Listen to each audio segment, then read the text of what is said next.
बाद इस वक्त की बड़ी खबर की करेंगे। इंडियन स्पेस रिसर्च ऑर्गेनाइजेशन का महत्वाकांक्षी मिशन आदित्य L1 अपने अहम पड़ाव पर पहुंचने वाला है और आज शाम इसरो आदित्य L1 को अंतिम ऑर्बिट में स्थापित करेगा। यह मिशन 2 सितंबर 2023 को लॉन्च हुआ था और अब आदित्य L1 सूर्य पृथ्वी के L1 पॉइंट के चारों ओर हेलो ऑर्बिट में पहुंचने वाला है। यह सूर्य पृथ्वी सिस्टम की 5 जगहों में से एक है जहां आपको बताएं कि 2 ग्रहों का गुरुत्वाकर्षण एक दूसरे को संतुलित करने की स्थिति में होता है। इस पॉइंट से आदित्य L1 सूर्य का सटीक अध्ययन कर सकता है और कुछ समय पहले ही इस सैटेलाइट के solar ultraviolet imaging telescope ने सूर्य की पहली बार फुल डिस्क तस्वीर भी ली थी। तो लगभग 125 दिन का इंतजार और आज अपनी कक्षा में यानी कि हेलो ऑर्बिट में स्थापित हो जाएगा आदित्य L1। आज शाम को L1 पॉइंट पर पहुंचेगा आदित्य L1। आपको बताएं L1 पॉइंट लैग्रेंज पॉइंट है जहां पर सन यानी कि सूर्य और धरती का जो गुरुत्वाकर्षण केंद्र होता है वो लगभग एक जैसा हो जाता है। आदित्य सूर्य के L1 पॉइंट पर पहुंचेगा आज आदित्य L1 और ऐसे में ये भारत की ओर से पहली ऐसी ऑब्जर्वेटरी होगी जो कि हेलो ऑर्बिट में स्थापित की जाएगी। आपको बताएं 15 लाख किलोमीटर का डिस्टेंस तय करके आदित्य L1 पॉइंट पर पहुंचेगा जो कि सूर्य की तरफ लगभग 1% ही डिस्टेंस कवर कर पाएगा। और इसी पर और ज्यादा बातचीत के लिए हम सीधा रुख कर लेंगे। हमारे साथ प्रोफेसर PD सहारे जी वरिष्ठ वैज्ञानिक हमारे साथ जुड़ गए हैं। मोहम्मद शाहरुख खगोल शास्त्री है वो भी हमारे साथ जुड़े हुए हैं। हम सबसे पहले PD सहारे जी प्रोफेसर आपसे ये जानना चाहेंगे क्या स्पेस में ये इंडिया का सनशाइन मोमेंट है? जी ये बहुत इम्पोर्टेंट एक हमारा इवेंट है और इसरो को हमने बहुत पहले ही जब ये लॉन्च हुआ था तब भी हमने बहुत बधाई दी थी और इस तरह के मिशन इसरो हमेशा करते रहता है और इसलिए ये जो मिशन है सूरज के पास जाने का और उस पर अपना रिसर्च और अभियान करने का ये बहुत ही इम्पोर्टेंट एक मिशन है। बिल्कुल। मोहम्मद शाहरुख जी आपका भी रुख करेंगे। अगर अपने लक्ष्यों में सफल होता है आदित्य L1 तो जाहिर तौर पर यह अंतरिक्ष विज्ञान में भारत की एक अनोखी उड़ान होगी और मानवता के लिए जाहिर तौर पर यह अलग यात्रा होगी, सुनहरे भविष्य में लिखा जाएगा। लेकिन सबसे पहले जब हम कहते हैं कि स्थापित होगा तो लोग ये समझते हैं जैसे चंद्रयान की लैंडिंग हुई थी, एक सतह पर वो लैंडिंग कराई गई थी। जब स्थापित होना या इंजेक्ट होना कहा जाता है तो वो क्या होता है, वो सरल भाषा में समझाइए हमें। जी ये तो बहुत अच्छा सवाल है। ये कई बार हमें जो है कन्फ्यूजन हो जाती है कि एक बार जब हमारे रॉकेट ने लॉन्च कर लिया तो अब वो सैटेलाइट दोबारा कहाँ स्थापित होने वाला है। तो असल में अर्थ जो अगर मैं बात करूँ आपसे कि जब वो निकला लगभग 100 दिन पहले 110 दिन पहले तब उसने अर्थ को छोड़ने के बाद ऐसा नहीं है कि डायरेक्ट लगभग 15 लाख किलोमीटर की जो दूरी है वो तय करी हो। उसने 4 राउंड लगाए हैं पहले अर्थ के जिसको हम अर्थ बाउंड मैनूवर्स बोलते हैं। जब वो 4 राउंड लगाने के बाद उसमें इतनी एनर्जी आ गई कि अब वो आगे तक का 15 लाख किलोमीटर तय कर पाए। तो उस 15 लाख किलोमीटर के पॉइंट पे जो L1 पॉइंट है हमारा उसके अराउंड अपना एक सर्कल पाथ फॉलो करने वाला है। उसी सर्कल पाथ में वो आने वाले सालों में रहेगा। वो सर्कल पाथ में अब वो एंटर करेगा अभी कुछ ही देर बाद। तो मोहम्मद शाहरुख जी क्या ये इस तरह की पहली ऑब्जर्वेटरी है जो स्पेस में स्थापित की जाएगी? नहीं, ऐसी ऑब्जर्वेटरी पहले भी हमने स्थापित करी है। लगभग 30 साल पहले हमने एक सोहो ऑब्जर्वेटरी सोलर ऑब्जर्वेटरी वहाँ पे भेजी थी, नासा और यूरोपियन स्पेस एजेंसी ने मिलके। अब उसके 30 साल बाद उसी जगह पे हम जो है अपना आदित्य L1 ऑब्जर्वेटरी हम अपना वहाँ पे स्थापित कर रहे हैं उसी जगह पे, क्योंकि 30 सालों में हमने बहुत सारे टेक्नोलॉजिकल एडवांसमेंट हासिल करी हैं। उस सब का हमें फायदा मिले इसके लिए हम जो है उसे रिन्यू कर रहे हैं एक तरीके से। पर ये बड़ी बात है कि अब इंडिया वहाँ पे एक ऑब्जर्वेटरी लगा रहा है। हाँ, लेकिन इसी पर प्रोफेसर सहारे हमारे पास तो अर्थ में भी धरती पर भी ऑब्जर्वेटरी है, तो हमें इतनी दूर 15 लाख किलोमीटर दूर क्यों भेजने की जरूरत पड़ रही है ऑब्जर्वेटरी? धरती पर जो ऑब्जर्वेटरी है वहाँ आप जब किसी भी तरह का ऑब्जर्वेटरी मतलब वहाँ जाकर के हम सूरज में क्या हो रहा है, क्या कोई सोलर फ्लेयर्स हो रहे हैं या सूरज में से जो एनर्जी हमारे पास आ रही है उसका ऑब्जर्वेशन करके उसका एनालिसिस करके हम जो निष्कर्ष निकालते हैं।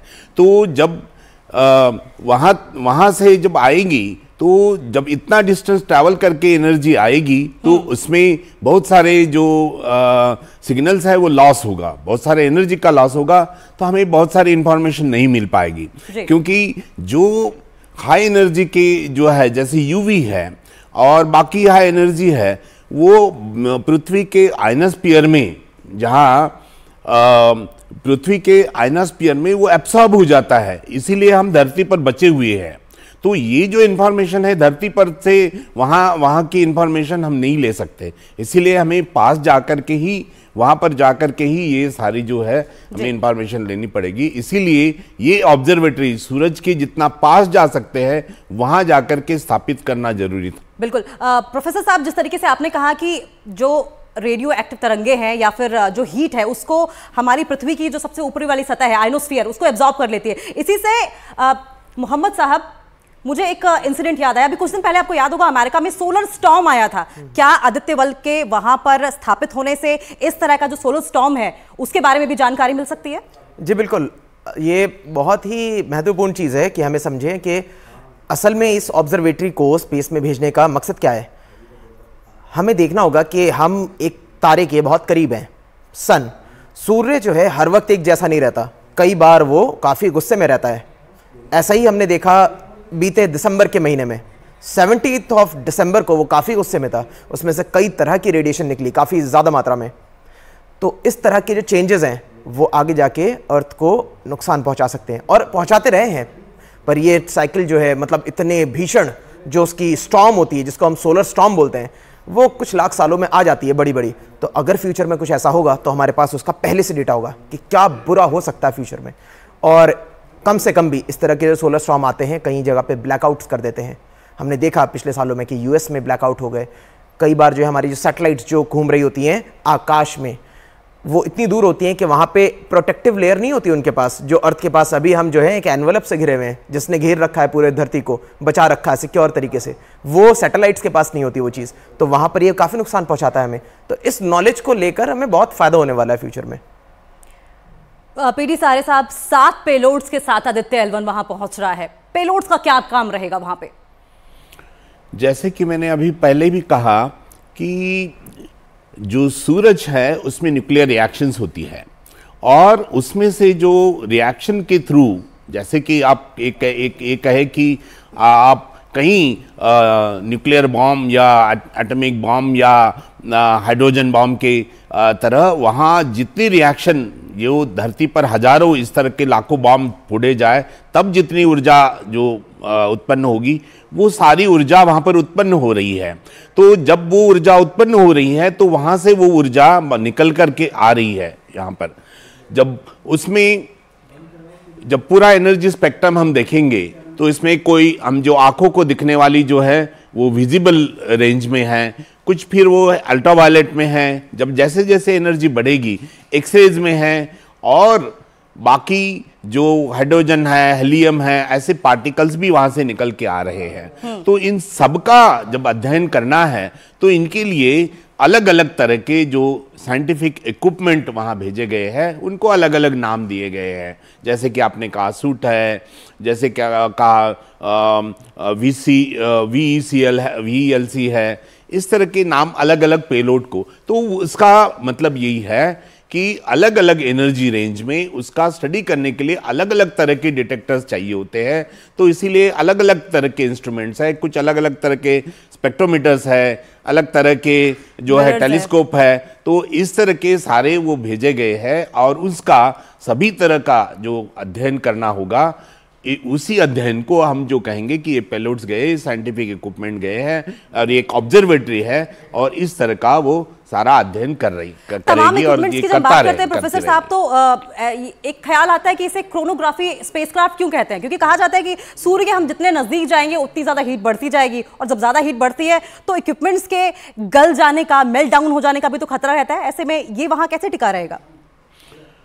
ये जब जा रहे हैं तो हम कितना 1% ही जा रहे हैं यहाँ से, धरती से जब 15 लाख की दूरी तय करके जा रहे हैं तो बस 1% पर जा रहे हैं। तो वहाँ मुझे लगता नहीं कि इतना टेम्परेचर जो है ज़्यादा होगा, और यदि होगा भी तो इक्विपमेंट में ये जो भेजे गए हैं पेलोड, उसमें सब तरह की अरेंजमेंट की गई है उनको ठंडा रखने की, क्योंकि सोलर से जो एनर्जी हम लेंगे वहाँ पर, सोलर एनर्जी, वो सभी तरह के उसके जो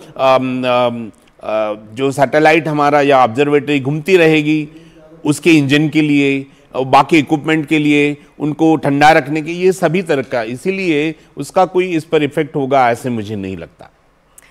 मोहम्मद शाहरुख साहब, आपसे ये जानना चाहेंगे हम कि जिस तरीके से लगभग 4 लाख किलोमीटर के डिस्टेंस पे हमारा मून है और लगभग 15 करोड़ के डिस्टेंस पे हमारा सन है, लेकिन आदित्य L1 को 15 लाख किलोमीटर के डिस्टेंस पे हम स्थापित कर रहे हैं। इसका मतलब ये हुआ, क्या ये समझें कि जब चंद्र ग्रहण होगा तो चंद्र ग्रहण की क्रियाओं से परे आदित्य L1 काम करता रहेगा? जी हाँ, बिल्कुल बिल्कुल, क्योंकि हमारे जो चंद्रमा है वो धरती से बहुत करीब है, सिर्फ 4 लाख किलोमीटर पे, जबकि हम जो ऑब्जर्वेटरी भेज रहे हैं आदित्य L1 वो बहुत दूर भेज रहे हैं, उससे 15 लाख किलोमीटर की दूरी पे। तो चंद्र ग्रहण का व्हाट्सएवर कोई खास फर्क हमें देखने को नहीं मिलेगा, खास क्या कोई भी फर्क देखने को नहीं मिलेगा हमारी ऑब्जर्वेटरी पे। वो हमेशा दिन मतलब 365 दिन वो वैसे ही काम करता रहेगा। और जैसे जैसे धरती घूम रही है हमारे सूर्य के अराउंड, सूर्य के साथ साथ, तो उसी रफ्तार पे हमारा जो ऑब्जर्वेटरी है आदित्य L1 वो भी धरती के ही रफ्तार से पूरे 365 दिन में एक राउंड लगाएगा जी सूर्य का, और ऐसे ही वो चलता रहेगा साल दर साल। बहुत बहुत शुक्रिया मोहम्मद शाहरुख जी आपका भी, और बहुत बहुत शुक्रिया प्रोफेसर PD सहारे जी आपका न्यूज़ 18 इंडिया के साथ बातचीत करने के लिए।